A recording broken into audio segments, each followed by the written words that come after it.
जी, अस्सलाम वालेकुम जी। मैं उम्मीद करता हूँ आप सब लोग बिल्कुल खैरियत से होंगे और आप लोगों की ईद जो है वो अच्छी गुज़र रही होगी। तो आज की जो वीडियो है वो हम टॉप जो हैं प्राइस टू अर्निंग स्टॉक्स हैं उन्हें देखेंगे और उनमें से 4-5 जो हैं अंडर वैल्यूड हैं वो हम उठाएँगे और बाकी जो लिस्ट है वो मैं आपको सारी दिखा देता हूँ यहाँ पे।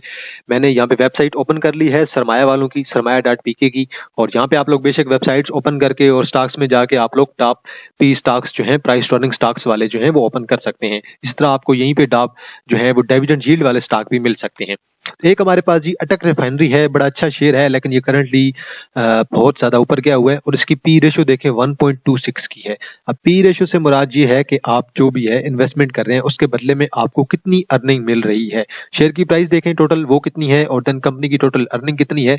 तो आपके पास जो भी आता है, अब ये इसकी आ रही है 1.26। तो 1.26 का मतलब ये है कि आप 1.26 रुपए इन्वेस्ट करके आप 1 रुपया कंपनी से कमा रहे हैं।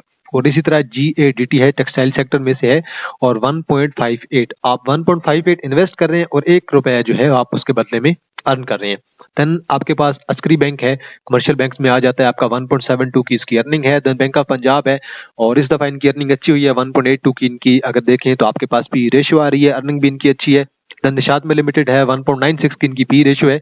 तो बहरहाल ये लिस्ट नीचे है सारी आप लोग देख सकते हैं। नीचे आपके पास एसगढ़ 9 लिमिटेड है, देन OGDC है, बैंकल फलाह है, देन पाक पेट्रोलियम लिमिटेड है, देन अलाइड बैंक है, देन आपके पास GHGL है जो कि अंडर वैल्यूड है। तो मैं यहाँ से सिर्फ और सिर्फ 4 से 5 जो अंडर वैल्यूड शेयर्स हैं उनके बारे में आपको बताऊंगा कि उनके फ्यूचर के टारगेट्स क्या हो सकते हैं और पीई रेशियो की बेस पे हम उन्हें कहाँ तक जा पे सेल कर सकते हैं।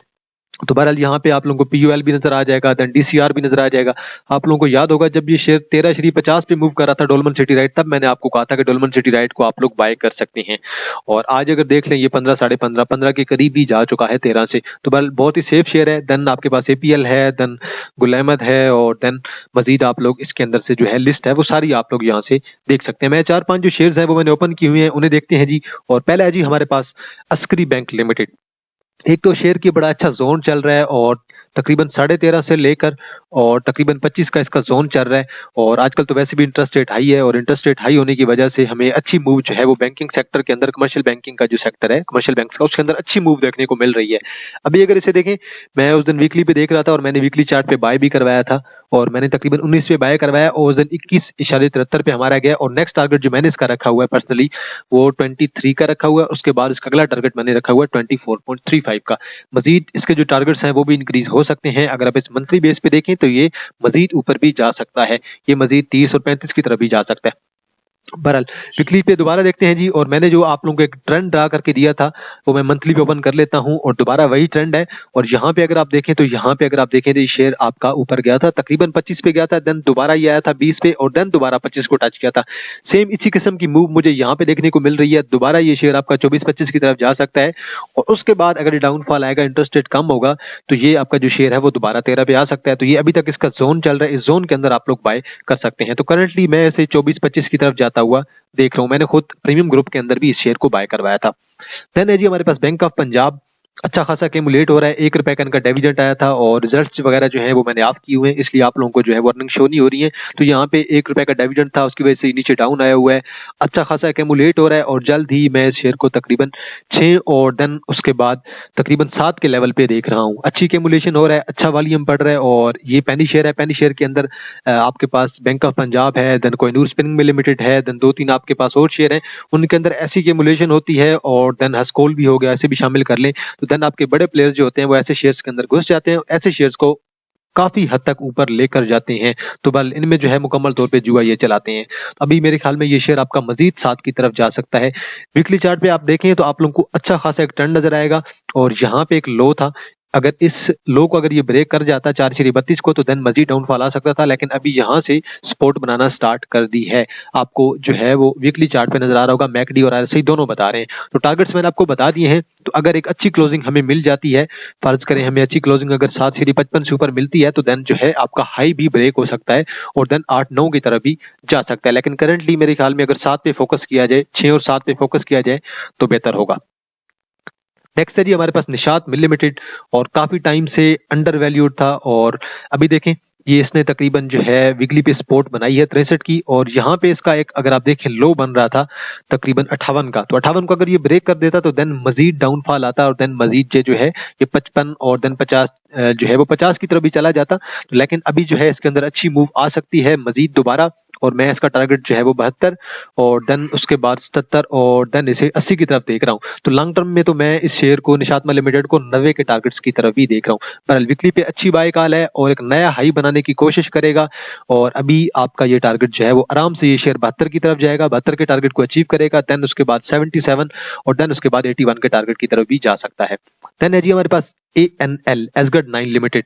तो बहरहाल इसके अंदर एक तकरीबन जो पैटर्न बन रहा था हमारे पास हेड एंड शोल्डर पैटर्न, ये इसका लेफ्ट शोल्डर है और ये इसका हेड है और ये राइट शोल्डर है, लेकिन लग रहा था कि ये फॉलो होगा। अगर ये यहाँ से मुकम्मल तौर पे पैटर्न फॉलो होता तो ये शेयर आपका दोबारा 10 पे चला जाता, लेकिन अभी ये दोबारा डाउन आ गया है, एक्यूमुलेशन हो रही है और वॉल्यूम भी थोड़ा इसके अंदर कम हो गया है। तो अगर ये यहाँ से गिरेगा मजीद तो देन मेरे ख्याल में हमें जो है वो 6.20 और देन उसके बाद 5.60 के लेवल पे रेडी रहना चाहिए। ये दो लेवल्स हैं, इन पे आप लोग जरूर बाइंग कर सकते हैं। और इसे जरा 1 आवर पे देखें तो 1 आवर पे ये ऑलमोस्ट साइडवे है, कुछ खास इसके अंदर इंप्रूवमेंट नहीं है। बता वीकली पे देखें लॉन्ग टर्म के लिए ये शेयर अच्छा है, आप लोग जरूर कंसिडर कर सकते हैं और लॉन्ग टर्म में ये शेयर आपका बहुत ऊपर जा सकता है। अभी इसके अंदर कोई इतनी बड़ी मूव नहीं आई है, इसलिए लॉन्ग टर्म के लिए ये शेयर आपका अच्छा है। तो अभी इसने अपना जो इसका लो था यहाँ पे और इस लो को इसने ब्रेक कर दिया था और देन इसने दोबारा अपना नया लो बनाने की कोशिश की है, तकरीबन 6.20-30 पे गया था। तो अभी अगर अपने हाई को ब्रेक कर जाता है 9 को तो देन हम जो है वो एक मजीद बुलिश मूव आ सकती है हमारे पास और देन ये मजीद ऊपर की तरफ भी जा सकता है। बहरहाल अभी इसे इस लेवल को ब्रेक करना है 8.22 को और देन उसके बाद हम एक्सपेक्ट करेंगे कि ये आपका जो है वो 10 के लेवल की तरफ भी जा सकता है। नेक्स्ट है जी हमारे पास लास्ट शेयर है गनी ग्लोबल गिलास लिमिटेड और अच्छी प्राइस पे मिल रहा है और अभी ये मूव कर रहा था तकरीबन 24 पे भी गया था और अभी अगर देखें तो ये तकरीबन जो है वो तकरीबन 26 के राउंड अबाउट मूव कर रहा है। एक डाइवर्जेंस मुझे नजर आ रही है और RSI और मैकडी दोनों जो हैं वो डाइवर्जेंस शो कर रहे हैं। मैकडी में देखें प्रॉपर अप ट्रेंड में है, RSI को देखें अप ट्रेंड में है, आपकी RSI 58 पे पहुंच गई है जबकि प्राइसेस जो है वो 1 रुपए अपनी मूव किए हैं। तो अभी मेरे ख्याल में मजीद गेन आना है इस शेयर के अंदर। 27 का इसका पहला टारगेट होगा और देन उसके बाद 30 का टारगेट होगा। तो 30 के ऊपर अच्छी क्लोजिंग का मतलब होगा कि ये शेयर आपका दोबारा 35 के लेवल की तरफ भी जा सकता है। तो अभी इसके अंदर मूव आनी है और ये शेयर आपका एक्यूमुलेशन में काफी ज्यादा टाइम लेता है, तो इंडेक्स के साथ साथ ये शेयर आपके चलेंगे। अभी ये वैसे अपना जो इसका लो था 23 का लो था उसे ये ब्रेक नहीं कर पाया, तो अब मेरे ख्याल में इसके अंदर मजीद जो है अच्छी मूव आ जानी चाहिए। बहरहाल डेली पे भी आपकी बाय कॉल है, वीकली पे भी बाय कॉल है और जो 5 शेयर्स थे ये मैंने आपको जो है वो बताए थे कि ये अंडर वैल्यूड हैं और इनकी जो पी रेशियो है वो भी बहुत अच्छी है। इन शेयर्स पे आप लोग जरूर फोकस कर सकते हैं। तो आज के लिए इतना है जी, इंशाल्लाह आप लोगों के साथ दोबारा मुलाकात होगी एक नई वीडियो के साथ। तब तक आप लोग अपना ख्याल रखिएगा। अल्लाह हाफिज।